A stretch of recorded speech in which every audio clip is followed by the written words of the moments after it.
Bien. De antemano una disculpa, me salí precisamente porque me dice el compañero que no me pudo escuchar. No sé si por...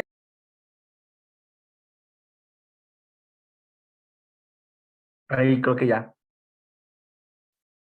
Ah, no. No, no lo escucho. Ah, pero es que ahí estaba su micrófono apagado. Ya lo vi. Ahora sí, ¿ya me escuchas? Ahora sí, ya lo escuché. Bien, gracias. De antemano una disculpa. Pues qué bueno que entraste porque la verdad es que no, pues como estaba hablando sola, no, Ujú. no me di cuenta del video. Y es que desde que Bien. llegué como que estaba la pantallita muy hiperactiva. Pum, pum, Sí, pum, sí pum. lo vi, me quedé congelada y estaba así de arriba hacia abajo. Como los muñequitos de los carros. Sí, de los taxis, ándale. Sí.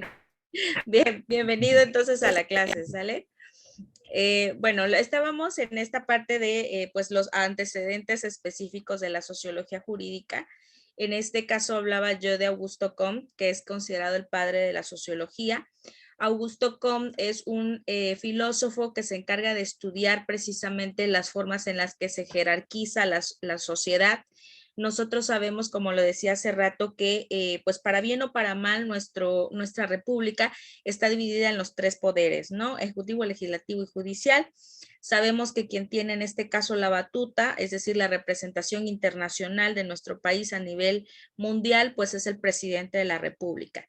A diferencia, por ejemplo, de la sociedad europea, donde, por ejemplo, específicamente en Gran Bretaña, sigue persistiendo pues esta figura de la corona británica, de la monarquía, los reyes, ¿no? Y pues obviamente los primeros ministros. Entonces, ¿qué es lo que busca la sociología jurídica? Es el estudio precisamente de la forma en la que se comporta cierta sociedad al momento de establecer cierta normatividad jurídica. Hablamos, por ejemplo, de los cambios significativos que ha habido a lo largo de nuestra historia del derecho, por así decirlo, pasando precisamente por la Revolución Francesa, esta revolución de pensamiento, esta revolución donde dice los derechos humanos nos corresponden a todos y no solamente a una minoría de la sociedad. Dentro de la sociología jurídica nos encargamos también de estudiar los grupos sociales a los cuales nosotros pertenecemos. Como ustedes ya pudieron haber visto dentro de sus actividades, obviamente nosotros somos seres sociales por naturaleza. Es decir, somos individuales con características propias, pero desde el momento en el que nacemos nosotros pertenecemos a un grupo primario. Ese grupo primario que resulta ser el núcleo de la sociedad y que no es otra cosa más que la familia. Es decir, es el grupo de pertenencia que nosotros tenemos desde el momento de nacer, con el que no solamente compartimos una relación de parentesco, sino pues también tenemos afinidades, ¿no? Hablamos de cariño, amor, etcétera, ¿no? Obviamente con el transcurso del tiempo de cada persona, con el transcurso de la vida, nosotros nos vemos orillados a tener que interactuar con otras personas.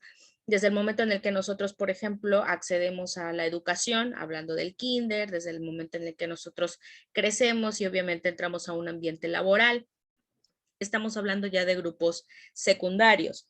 Es decir, compartimos tal vez la misma carrera, compartimos el mismo trabajo, pero cada uno de nosotros tiene afinidades distintas, es decir, vemos la vida de manera distinta y nos afectan los fenómenos sociológicos de manera distinta. Dentro de la sociología, igualmente, vemos cuáles son las formas en las cuales la sociedad ha precisamente establecido los usos y las costumbres. Nosotros hablamos de una identidad cultural. Esa identidad cultural en la sociología es vista como aquellos costumbres, formas de vestir, incluso lo que se come. Por ejemplo, podemos hablar que, como nosotros sabemos específicamente en México, somos uno de los países con mayor riqueza prehispánica, hablando de los diferentes grupos sociales de los que hablamos, en Chihuahua los tarahumaras, en Chiapas los otziles, en Yucatán los mayas. Entonces, esas características y esa identidad cultural es parte del estudio de la sociología jurídica. Cómo reacciono yo como individuo, pero también a la vez cómo reacciona una sociedad al momento de imponerle una normatividad. ¿A qué me refiero? Por ejemplo, un caso muy, digamos, común ahorita está el tema del aborto, ¿no? ¿Cómo yo como mujer puedo percibir esa situación? Hablando, por ejemplo, de que soy una mujer soltera, que no tengo hijos, etcétera, estudiosa, estudiada, profesionista. O cómo lo ve una mujer que es madre soltera, que no tiene estudios, que no tiene precisamente la posibilidad de acceder a servicios de salud, ¿no? O cómo lo veo yo como una mujer joven, obviamente, pues liberal, con tal vez rasgos de feminismo, o sea, cada quien lo ve de manera distinta. Incluso también podemos hablar de cómo lo ven los profesionales de la salud, hablando de doctores, cómo lo ven los legisladores, cómo lo ven ustedes como hombres, obviamente con características propias, ¿no? En este caso, no es la misma reacción que nosotros tenemos como sociedad en definitiva. Y entonces es ahí donde nosotros debemos de tener mucho cuidado para hablar entonces de este cambio, este fenómeno sociológico que tenemos y cómo nos afecta la imposición de una norma jurídica, ¿no?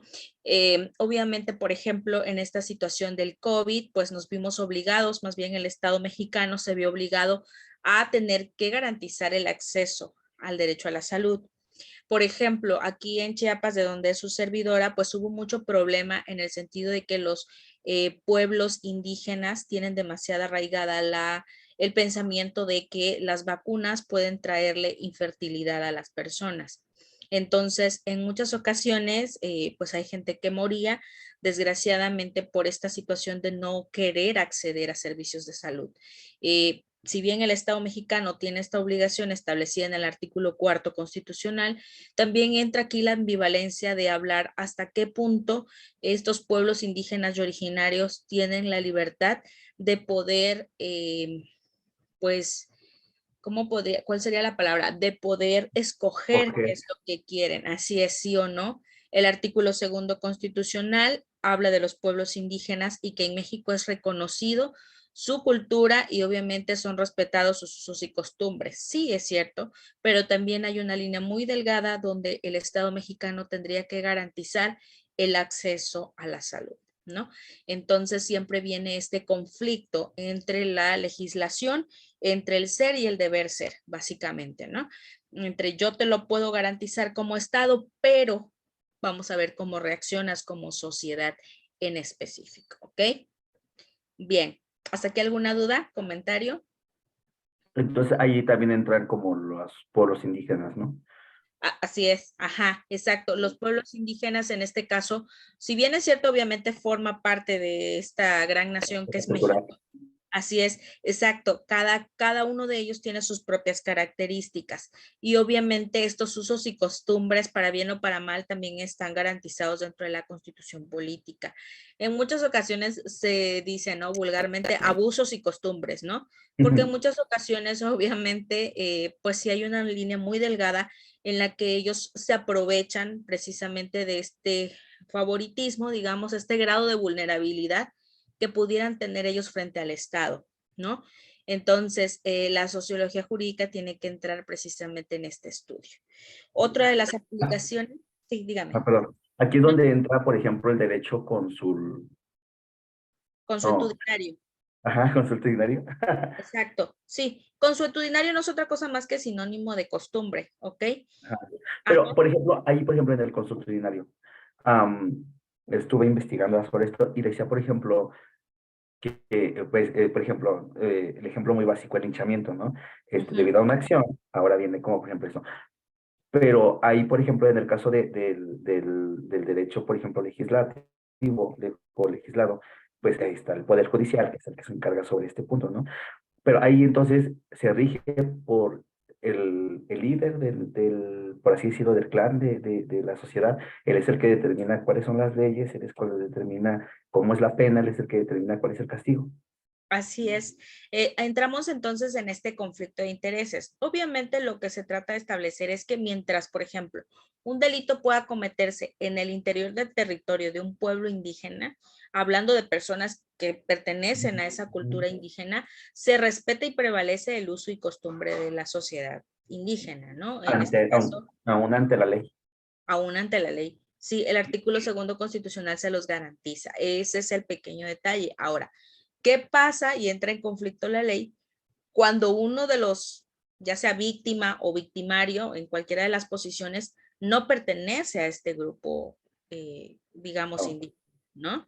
Porque entonces estamos hablando como, digamos, una especie de civiles, ¿no? O no sé cómo Ujú. llamarlos a Sí, nosotros. como alguien externo, ¿no? No perteneces a la misma comunidad. No Exacto, son como parte de la misma citadinos. cultura.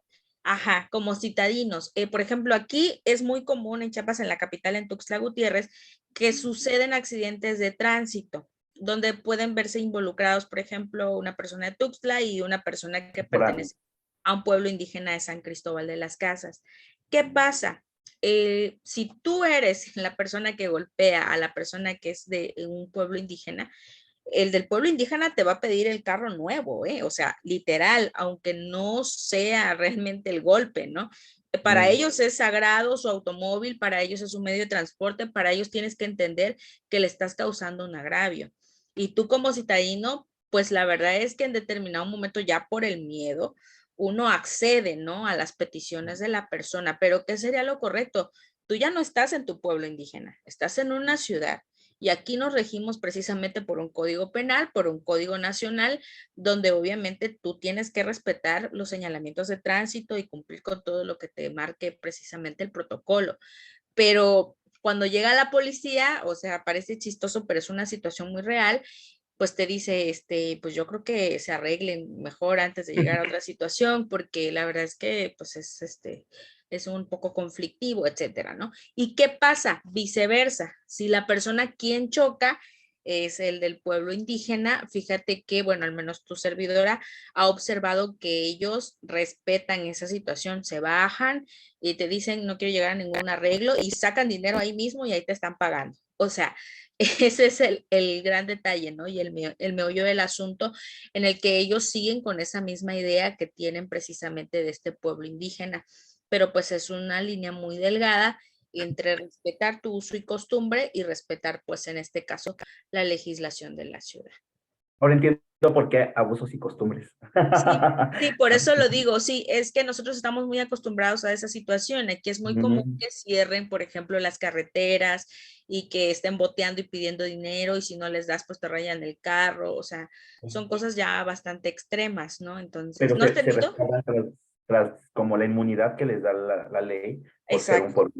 Así es, por ser un pueblo indígena. Y por ejemplo, ellos hay comunidades indígenas donde después de las 6 de la tarde ya no puedes transitar. Y están los letreros en grande que te dice la persona que transita después de las 6 de la tarde será acreedor a una multa y si bien te va solo la multa y si no, pues ahí te quedas en el pueblo, ¿no? Entonces, sí es bastante extremo. ¿Has tenido la oportunidad de visitar algún pueblo indígena, alguna comunidad indígena? Mm. Sí, yo estudié idiomas Ajá, y me certifiqué en el náhuatl.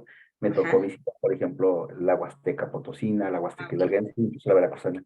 Y sí me tocaba ver todo ese punto, pero bueno, a lo mejor será que lo veía del otro lado de la moneda. Ajá, sí, sí, claro, obviamente te digo, o sea, aun cuando pertenecen a un pueblo indígena, son diferentes, por ejemplo, los grupos sociales de Tuxtla, los grupos sociales de Ujú. Yucatán, los grupos sociales de Oaxaca, pero creo que, o sea, lo digo como experiencia propia en el sentido de decir que pues sí somos un pueblo bastante extremo, al menos en Chiapas sí es una comunidad bastante extrema. Como que yo lo noté porque ellos, como que era el desquite de que como nos discriminaron tanto tiempo y Sí, como tanto tiempo nos veían feito, pues ahora exacto. va la mía. Ustedes que son de ciudad no van a venir aquí a mandarme ni a hacer lo que ustedes dicen.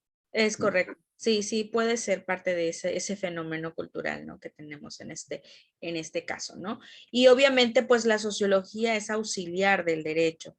Por ahí también en la plataforma hay una actividad donde dice cómo se relaciona la sociología con diferentes ciencias. Hablamos que la sociología tiene aplicación en el derecho, en la economía, en la contaduría, en la biología, todo nos afecta, ¿no? Historia, Todo tiene. Así es, todo tiene relación y todo tiene un porqué respecto a la sociología. ¿Cómo nosotros podemos interactuar? Obviamente, si no nos concebimos como personas sociales. Acuérdate que, por ejemplo, en materia de derecho, en muchas ocasiones se consideró que la persona que no era una persona sociable le decían asociable, es una persona asociable, asocial. Incluso relacionaban este término precisamente con personas delincuentes. Consideraban que las personas que se aislaban y que no tenían este contacto directo con cualquier otro grupo social eran personas que se encontraban precisamente en esta calidad de ser delincuentes por no compartir precisamente ideologías o poder interactuar con otras personas, ¿no? Entonces, siempre es bien importante tener esa claridad. En derecho también sabemos que existe la criminología. La criminología es la ciencia que se encarga del estudio de la psique de la persona delincuente. Y ahí precisamente tiene también gran aplicación la sociología. Buscar y desentrañar cuál pudo haber sido un fenómeno o cuál pudo haber sido una situación personal que el delincuente pudo haber experimentado y que hace que esta situación explote y que hace entonces que este contexto en el cual esta persona se desarrolló, hablamos de familias disfuncionales, hablamos de un entorno de alcoholismo, drogadicción, etcétera, ¿no? Donde Como el los detonante, ¿no? padres, así es, donde los padres tienen precisamente también este juego tan importante, este papel importante en la situación de poder crear, digamos, a una persona asocial, ¿no? Hablando precisamente con esta relación que se pudiera tener con los delincuentes. Obviamente, estos son teorías que han venido a lo largo del tiempo. Ahorita, pues ya no son vistos como tales, ¿no? Obviamente, aquí viene la disyuntiva. El delincuente nace o se hace, ¿no? Y es una línea muy delgada. Precisamente por eso tiene aplicación la sociología con la criminología. Decir, bueno, las condiciones en las cuales se desarrolló desde que era pequeño eran aptas o no eran aptas para crear a una persona precisamente en conflicto con la ley. Por ahí, si tienes la oportunidad, creo que me habías dicho que estudiaste psicología. Soy Ajá. psicoterapeuta. Ok, si tienes la oportunidad de buscar por allá en internet a Saskia Niño de Rivera. Saskia Niño de Rivera es la fundadora de la asociación Reinserta. Tiene un podcast en YouTube, tiene precisamente libros. Ella se encarga de estudiar este fenómeno sociológico de la persona delincuente. Y dice, yo considero que en muchas ocasiones, el punto de vista de ella obviamente, el delincuente no nace sino se hace, ¿no? Y ella habla precisamente de poder cambiar este chip que tenemos los operadores del sistema, hablamos de abogados, jueces, etcétera, de poder cambiar el chip y decir, bueno, es una persona que tuvo un conflicto social, un conflicto familiar y que a raíz de eso pudo haber detonado precisamente todo este cúmulo de circunstancias las cuales lo orillaron a delinquir, ¿no?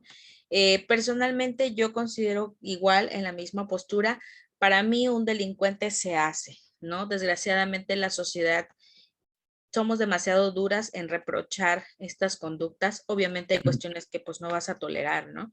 Pero sí creo que deberíamos de tener como esa tolerancia y ese respeto a decir, bueno, ellos también son personas, ellos también tienen derechos humanos y obviamente por esta situación, pues se les debería de dar oportunidades, ¿no?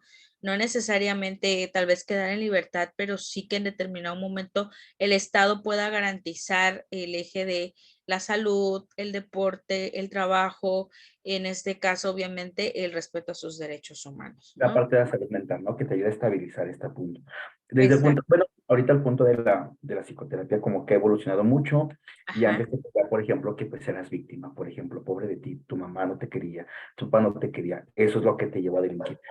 Hoy día se está transformando mucho y ahora se le enfoca es como que, ok, tu papá no te quería, tu mamá no te quería, tú sí, hoy ya eres un adulto, eso era un niño, hoy eres un adulto que puedes cambiar y que puedes transformar, entonces que si tú puedes, quieres cambiar. Por ejemplo, una personita, personas que han tenido adicciones, que dices, Ok. él pudo, el que tiene que tú no tienes para poder, ¿no? Entonces, se ha enfocado un poco diferente, a dejar de victimizar a las personas para hacerlos más responsables. Claro, de Así es hecho, como digo que se hace. no, sí, es bien interesante. De hecho, también tú no me dejarás mentir, digo, tú sabes más que yo en ese campo. De hecho, también ha cambiado el pensamiento de las víctimas, porque en su momento, por ejemplo, yo he tenido experiencias con peritos que pues ya tienen muchos años y si ves como la diferencia con los profesionistas actuales, hablando, por ejemplo, de victimólogos, que te dicen, es que habían víctimas provocadoras. Así lo estudiaban anteriormente, o sea, que tú te ponías en ese estatus porque los provocabas, porque tomabas, porque, no sé, usabas falda corta, no sé, etcétera, ¿no? Ujú, ujú, Y ujú. ahorita un victimólogo actual, estudiado, te dice, no, no es una víctima que esté buscando su mal, digamos, ¿no? Es Ujú. una víctima potencial. ¿Por qué? Pues porque es mujer, porque es vulnerable, porque tal vez estaba sola, porque el hecho de ingerir alcohol pues la hacía todavía más vulnerable y no podía defenderse, pero no Una es presa pasiva. catalogada, exacto, pero no es catalogada como una víctima provocadora. De hecho, te dicen ya ese término está obsoleto, o sea, no deberían de utilizarse porque pues prácticamente pone a la víctima como culpabilizándola del acto que pudo haber Y sido. le daba, y siento, le daba más recurso al delincuente. O sea, decía, no, no, no, no es mi culpa, ella me provocó. O sea, era Sí. darle otro recurso a la persona. Ya resulta que la de la culpa era la víctima, que al final del día fue la provocadora. No. Así es, sí, entonces este chip ha ido cambiando y ha ido evolucionando precisamente por esta necesidad que tenemos, obviamente, de reconocimiento de todas estas partes que intervienen en la comisión de un delito, ¿no? Y obviamente también pues entra el hecho de la sociología de estudiar si eres primo delincuente. Primo delincuente significa si es la primera vez que llevas a cabo un delito o si ya eres un delincuente consuetudinario, habitual, es decir, si ya lo has hecho en reiteradas ocasiones, esto ya es como tu forma de vida, tu modus vivendi. Se ha comprobado que desgraciadamente gente que pues no tiene familia, gente que no tiene trabajo, gente que vive en situación de calle, prefiere regresar a la cárcel porque ahí tienen un lugar pues donde dormir, donde comer, está un médico, una enfermera, ¿no? Y de una u Acá, otra manera, perdón, y de una u otra manera, ahí entra también la sociología. ¿Por qué? Porque ellos se sienten parte de esa sociedad que ya está dentro, como sienten que ya no pertenecen afuera porque ya no encajan, no hay así comida, es. no hay lugar, esto, pues preferían regresar al entorno social en el cual están adentro. Así es, y a final de cuentas también volvemos a este punto, obviamente, de decir la sociedad me rechaza, ¿no? Porque Mm. tú sabes que obviamente una persona que tú sabes que por alguna razón tiene antecedentes penales, que vienes y te piden tu carta de no antecedentes y ves que tiene antecedentes y que estuvo recluido y que ya, aunque haya compurgado una sentencia de culpabilidad, la sociedad no le da una segunda oportunidad. Esa es la realidad, ¿no? Siempre vives estigmatizado desde el momento en el que, por ejemplo, tú quieres acceder, digamos, algo muy alto, pero sucede a un trabajo, por ejemplo, en el servicio público, aunque no sea un trabajo de alto rango, te piden precisamente los antecedentes penales. Y si tú sales con antecedentes penales, no te contratan. O sea, desde ahí viene para mí esa discriminación y ese rechazo total de la sociedad a las personas que han estado privadas de la libertad, ¿no? Y es una línea muy delgada, porque si aplicáramos el artículo primero constitucional, dice que nadie puede ser discriminado por ninguna razón, ¿no? Pero obviamente esto varía de la teoría, obviamente, a la práctica, ¿no? Y Consuetudinario, perdón, sí, el claro, término consuetudinario, delincuentes consuetudinarios, viene lo mismo del derecho consuetudinario. O sea, ¿por qué? Porque, bueno, está leyendo, una de las características es que debe de repetirse las prácticas por un periodo de tiempo. A eso así se es. refiere por esto mismo, porque vienen repitiendo lo mismo por un largo tiempo. Así es, son patrones ya generalizados, ajá, donde ya incluso en algunas ocasiones ya los cometen de la misma manera, o sea, ni siquiera hay un cambio en su forma de táctica, ¿no? Ellos ya saben a quién a atacar, quién es el grupo vulnerable, vigilan a las víctimas, o sea, ya es una forma habitual en la cual ellos accionan, ¿no? Y ya saben a qué ir. Y aquí, por ejemplo, viene esta situación de los asesinos seriales, ¿no? Saben escoger a sus víctimas, precisamente se dan cuenta, por ejemplo, un caso muy sonado, la Mataviejitas, tú sabes que era una enfermera, obviamente, que traía cierto resentimiento con su madre, que era una persona de la tercera edad, y pues ella se identificaba con estas personas, obviamente existe aberración, existe repulsión de esta persona a las personas de la tercera edad y por eso ella empieza a cometer estos delitos en contra de este sector de la población de manera específica. Aparte ella decía, pues generalmente están enfermas, generalmente viven solas, generalmente tienen ahorros o tienen sus joyas por ahí escondidos y cuando yo las mataba pues tenía la oportunidad de revisar la casa, ¿no? Y obviamente nadie llegaba y se daban cuenta que la persona estaba pues muerta, ya ha pasado el tiempo, ¿no? Entonces es como incluso un patrón ¿no? Para atacar a cierto sector de la población. Pero también me gustaría tocar un punto muy importante en este sentido, de decir que la sociología también entra en el estudio de todo este fenómeno del feminicidio. ¿Por qué?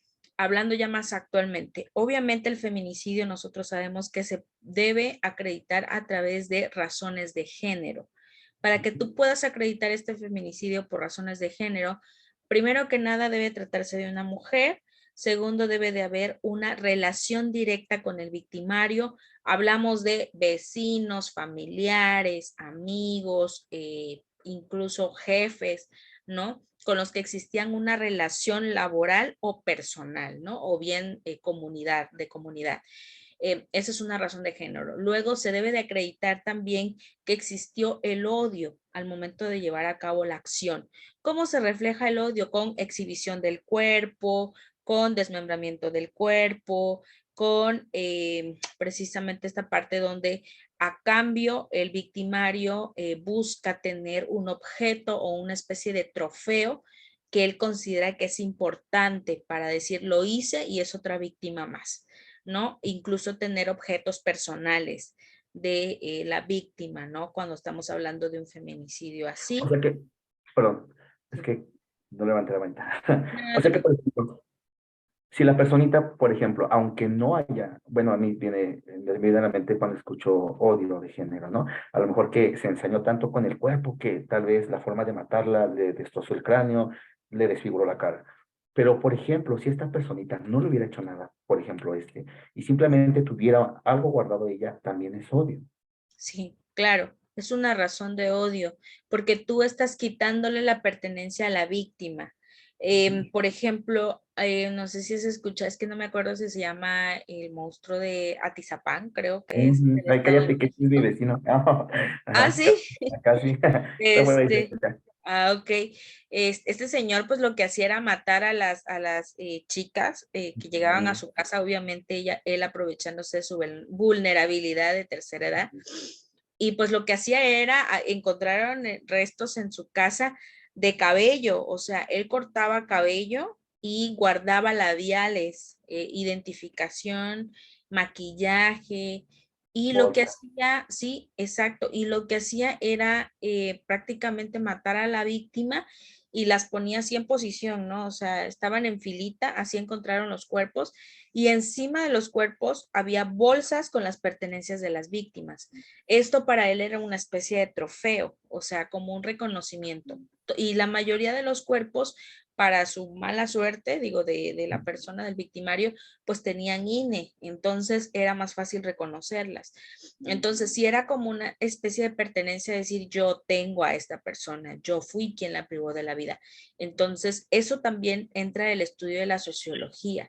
Es Porque decir, perdón, incluso hasta clavó, tenía también como cintas donde tenía los nombres y cómo mató a cada una de ellas. eso sí, Como que los documentos sí tenía lo grababa. las cintas, ya lo grababa, tenía incluso en cada cámara y tenía ahí de cada uno como lo había hecho. Ok, no, eso sí no lo sabía. Entonces, esa es una razón de género, ¿no? Y, por ejemplo, en este caso, bueno, hablando ya de delincuentes europeos, pues, estoy segura que has escuchado hablar precisamente de el delincuente del perfume, ¿no? Que hubo hasta una película, ¿no? Donde existe precisamente este patrón que el mejor olor la tienen las pelirrojas y que obviamente busca él ese aroma en las personas que él considera que es único, que nadie más lo tiene. Y pues obviamente también hay ahí un contexto de patrón de la cabellera y la forma en la cual las mataba, porque él lo que hacía era desollarlas, ¿no? Les quitaba la piel y obviamente pues él consideraba que esto era lo que, digamos, guardaba la verdadera esencia de la persona. Entonces, en este caso podemos entrar precisamente a este estudio sociológico de decir, bueno, se trata de personas, por ejemplo, esta persona del Estado de México, pues era una persona de la tercera edad, se aprovechaba de esa situación donde obviamente decía, bueno, es que ellas me vienen a buscar porque son mis vecinas y como me ven vulnerable y me ven solo y me ven así, pues ahí era donde ellas ofrecían la ayuda y él se aprovechaba de Sacaba estas. ventaja, ¿no? Así es, sacaba ventaja hasta que pues uno de los esposos de una de las víctimas se da cuenta que pues ella desaparece en su casa, ¿no? Y empieza toda esta investigación de la cual pues ya nosotros sabemos. Es una situación obviamente que la sociología tiene que entrar en el contexto de hacer este estudio sociológico. De hecho, en la mayoría de los feminicidios, un dato de prueba que debe hacerse precisamente es un estudio antropológico social. Hablamos en este caso, obviamente, de las circunstancias en las cuales la persona fue privada de la vida y obviamente de circunstancias del victimario al momento de llevar a cabo precisamente la acción. Incluso esta prueba sociológica, antropológica también, es muy importante, por ejemplo, cuando existe delitos de feminicidio, pero que están ligados precisamente, o bien se tiene la duda de desvirtuar si es un suicidio o un feminicidio. Nosotros sabemos que en México hay una línea muy delgada y desgraciadamente pues las autoridades no llegan al fondo en muchas ocasiones de los contextos.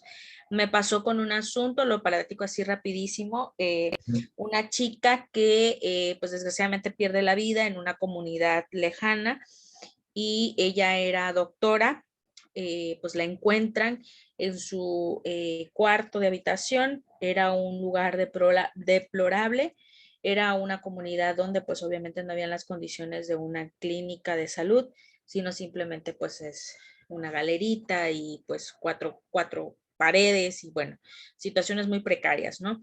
Entonces la encuentran ahorcada, la encuentran colgada de una viga de una lámina del consultorio donde ella vivía y trabajaba porque hacía las dos cosas ahí.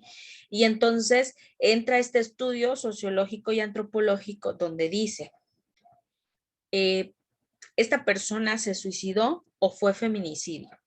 ¿Por qué entramos en ese contexto? Ella ya había denunciado en su momento que estaba sufriendo acoso y hostigamiento por parte de un compañero de trabajo. Entonces, era un asedio ya demasiado constante, incluso se hablaba de que tal vez ya había una situación de una agresión sexual, pero obviamente como ella estaba desprotegida, porque pues es un lugar recóndito, es un lugar donde ella no tiene familia, es un lugar donde ella incluso era becaria, no tenía la calidad de servidor público, sino era becaria, estaba terminando sus estudios todavía. La autoridad quería determinar si por el mismo contexto de este asedio, de acoso y de hostigamiento, incluso de abuso que había sufrido de parte de su compañero de trabajo, no la había llevado a tomar la decisión de suicidarse.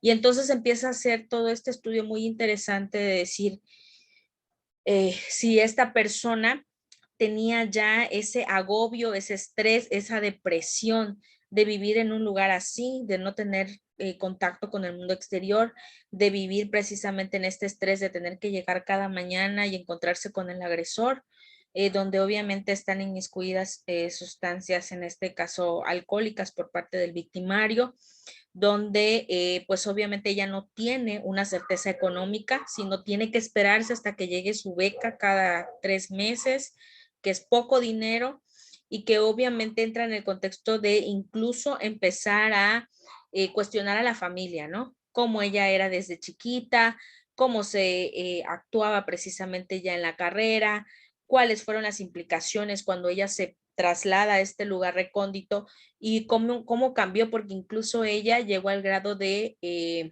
tener que dejar de bañarse, de asearse, porque ya no tenía un lugar donde hacerlo. Era un baño donde compartía con hombres y mujeres, entonces era una puerta muy delgada y obviamente saber que tu agresor está afuera, pues también es una situación incómoda. No se ha concluido nada hasta el momento. La Fiscalía de Feminicidio no ha llegado a esa conclusión todavía, ¿no? Pero entonces ahí el tipo pudiera entrar como autor intelectual. Por eso es lo que querían descartar. Te digo, desgraciadamente la Fiscalía hasta este momento no se ha pronunciado porque creo que es un caso muy mediático.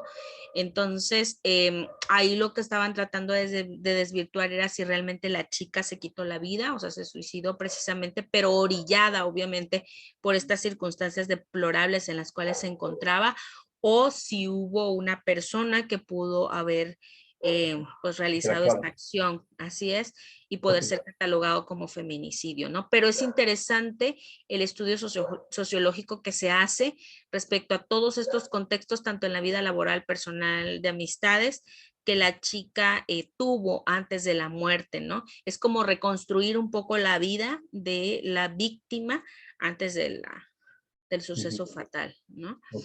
Ahora, por ejemplo, si no hubo una relación con la persona, no se considera feminicidio. O sea que, por ejemplo, si no hubo un vecino, o sea, si no se conocían, entonces Así cae es, en el delito de homicidio. así es. Y, Por, por ejemplo, Ujú, perdón, y también, bueno, creo que he leído que debe de ser, pues obviamente, del género opuesto para que caiga como feminicidio. así es, así Ah, es. Fíjate que esa pregunta es muy importante. Bueno, las dos. La primera, debo de decirte que si no está comprobado ningún tipo de relación, generalmente se inicia como homicidio. Pero te dice la ley a nivel internacional que toda la muerte de una mujer debe ser iniciada con la investigación de feminicidio, con el protocolo de feminicidio. México está suscrito al protocolo latinoamericano de feminicidio. Ahí te dice cuáles son los contextos, cuáles son los pasos a seguir para poder hacer una investigación con perspectiva de género, tratándose obviamente de una mujer. Entonces, en teoría, todo debería iniciarse como feminicidio y ya en la línea de investigación de la fiscalía podría descartar o no que realmente sea un feminicidio u un homicidio, ¿no? Eso ya lo descartarían ellos a lo largo de la investigación. Generalmente, cuando son desconocidos, terminamos en un homicidio, en este caso calificado, porque así lo considera la ley o la representación social. Y el segundo, de hecho, ahorita hay como una propuesta de ley donde están pidiendo reformar precisamente este delito, porque obviamente, como tú lo dices, generalmente esto se lo atribuye a una persona masculina. Pero ¿qué pasa cuando, por ejemplo, hablamos de personas que comparten la misma afección sexual, la misma situación, por ejemplo, de pareja, ¿no? Entre ujú. mujeres, que en muchas ocasiones se ha dado también, pero al menos que yo tenga conocimiento hasta este momento, han sido conocidos como homicidios, precisamente porque no cumplen con el requisito de ser un hombre, la persona victimaria. Del género diferente, ¿no? Así es. Entonces, ahorita lo que quieren es que sea por unanimidad en este caso, que pues si es una persona la victimaria, pues también pudiera considerarse como feminicidio. Al final de cuentas, en este caso, las movilizaciones feministas dicen que la víctima pues sigue siendo una mujer, ¿no? Independientemente de la persona que pues haya realizado el delito. Entonces, por eso están buscando realizar esta modificación en la ley para que también sea considerado así. Desgraciadamente, en este contexto, te puedo decir que han existido precisamente y también parte de la sociología, estudios donde dicen que personas del mismo sexo que comparten Ujú. esta identidad, parejas del mismo sexo, resultan ser las más violentas, ¿no? Entonces hablamos tanto de personas homosexuales como de personas lesbianas y obviamente pues también es una línea muy delgada. En este caso siguen compartiendo una relación, digamos, amorosa, ¿no? Al final de cuentas sí se identificaría como parte de un Feminicidio. motivo de género, ¿no? Y Ah, estaríamos hablando en este caso de un feminicidio. ok. Y por ejemplo, está leyendo también que hoy día ya existen los, ¿cómo? Transfeminicidios. Ajá, exacto. Ahí entraría una persona de género hombre o masculino, o también entra a fuerzas masculino, perdón, mujer o hombre para poder denominar, o a fuerzas, no, porque es feminicidio al final del día, tendría que ser un hombre el que tendría que cometerlo para que cayera en calidad de transfeminicidio. Exacto, sí. El transfeminicidio, entendido obviamente como la persona del sexo opuesto que ya cambió obviamente de género, Ujú. no hablamos de un hombre a una mujer, ya con Sí. órganos sexuales reproductivos de una mujer, pero sí te solicitan que sea un hombre la persona que sea el victimario. Entonces, por eso ajá. No, perdón.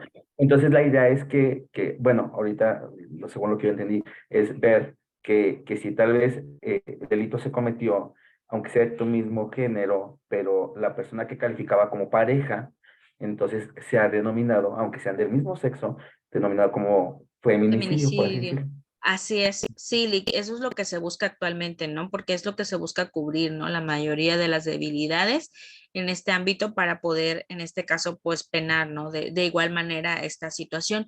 Tú sabes que el homicidio y el feminicidio son totalmente distintas las penas. Al menos el feminicidio, la mayor pena que te pueden dar son 60 años, ¿no? Obviamente a diferencia del feminicidio, que en muchos estados, y ya dependerá de cada código penal, a veces lo máximo que pueden alcanzar por homicidio son 30 años, ¿no? Entonces, en este contexto, lo que buscan es precisamente, pues, unificar criterios y que, pues, esta situación obviamente no varíe solamente por el sexo del victimario, ¿no? Entonces, sí, en este caso volvemos un poquito al tema en el sentido de que la sociología juega este papel importante para poder ayudar a determinar cuáles fueron estas circunstancias en las que pudo haberse cometido el delito o incluso cuáles fueron las circunstancias de los últimos momentos de vida de una víctima, ¿no? Entonces, en resumen, obviamente lo que busca la sociología es auxiliar al derecho para el esclarecimiento de los hechos.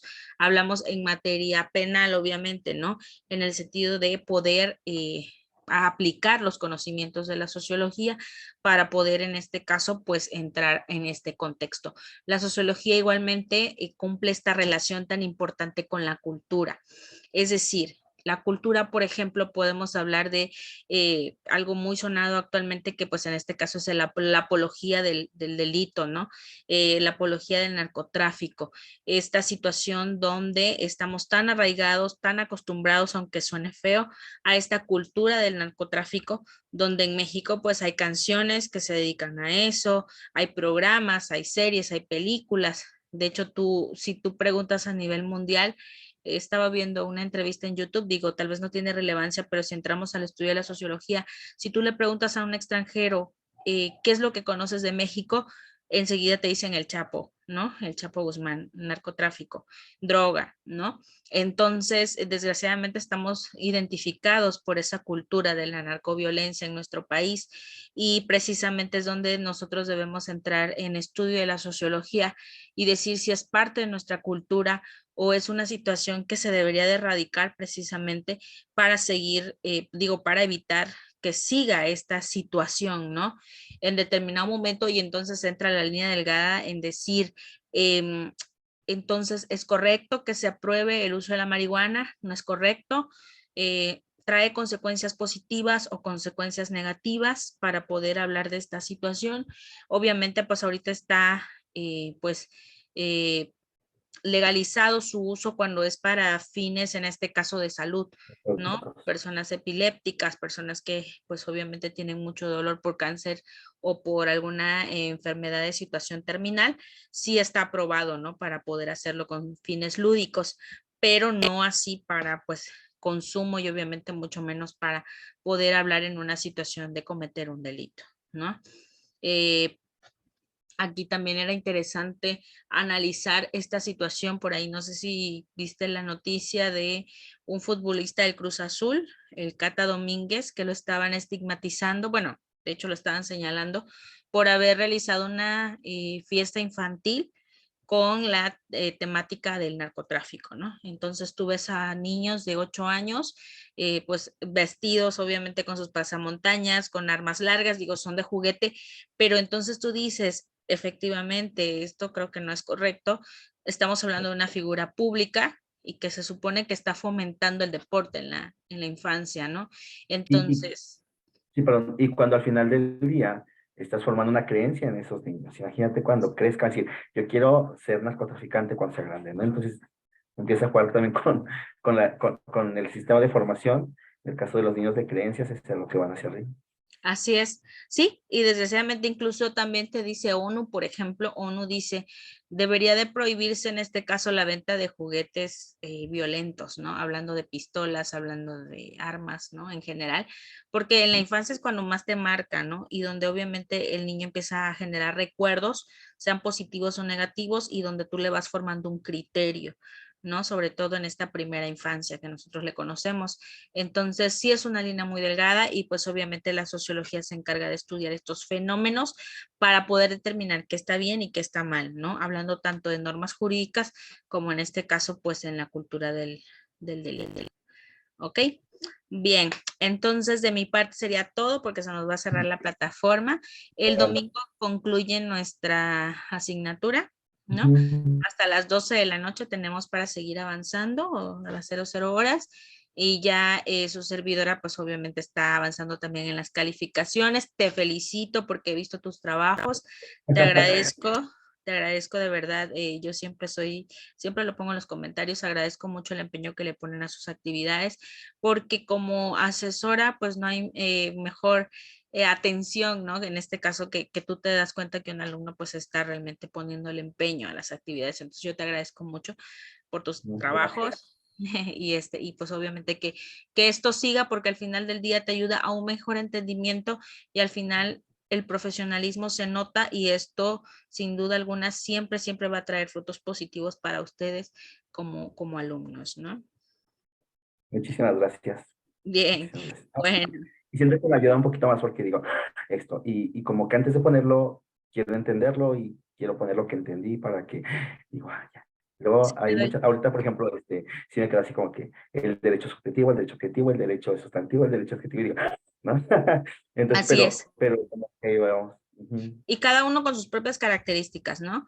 Como podrás darte cuenta, podemos hablar en muchas ocasiones, derecho natural, pero ¿qué es el derecho natural? El derecho natural es el que tienes desde el momento de nacer, ¿no? Es aquel que se encarga de, obviamente, decir, hay una dignidad humana en las personas y obviamente eso trae como consecuencia el respeto a sus derechos humanos. El derecho positivo significa positivo porque está positivizado, es decir, se encuentra contenido en un código, en una ley que se encuentra vigente, ¿no? Ahí es donde Hablamos de... viene el derecho legislado, ¿no? Ahí entra también. Así es, porque ya está aprobado, ¿no? Ya pasó por una revisión del Congreso de la Unión y obviamente publicado y aprobado por el presidente de la República. Entonces, esa es la diferencia. Y muchas veces, por ejemplo, podemos hablar también de un derecho vigente, es decir, el que está actualmente, ¿no? No es el de hace 30 años, no es el que está vigente. Y al final de cuentas, en el derecho penal al menos, el derecho vigente es el que tiene obviamente este reinado, ¿no? Y decir, vas a compulgar una pena de acuerdo al derecho vigente, no vas a compulgar una pena de hace 20 años, ¿no?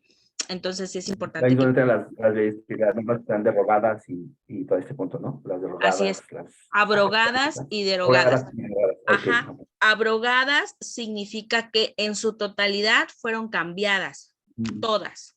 Derogadas es cuando solamente ha sido cambiada Como una pequeña modificadas, ¿no? parte. Así es, ¿no? Entonces, esa es la diferencia entre una y otra y es importante que también lo sepan, ¿no? Para sobre todo tener esta cultura de decir, bueno, está abrogado, está derogado, ¿qué pasó ahí? ¿Ok? Y eso funciona mucho con las jurisprudencias, ¿no? Más que nada cuando van así como que están Ajá. obligadas. La jurisprudencia anteriormente decía que eran 5 criterios en el mismo sentido por parte de la Suprema Corte de Justicia de la Nación hacia jurisprudencia. A partir del año 2021 ya no hablamos de jurisprudencia, hablamos de antecedentes judiciales. Los antecedentes judiciales significa como una especie de Estados Unidos, ¿no? Los antecedentes, digamos, ahí hablan de enmiendas, ¿no? En este caso nosotros hablamos de antecedentes judiciales, cualquier criterio avalado por la Suprema Corte, sea tesis, sea jurisprudencia, sea sentencia, sea amparo, sea resolución, tiene el carácter de obligatorio. Esa es la diferencia, ¿no? Wow. Y ahorita que digo, me aprenderé todo eso. Pero ahí voy, Sí, ahí voy.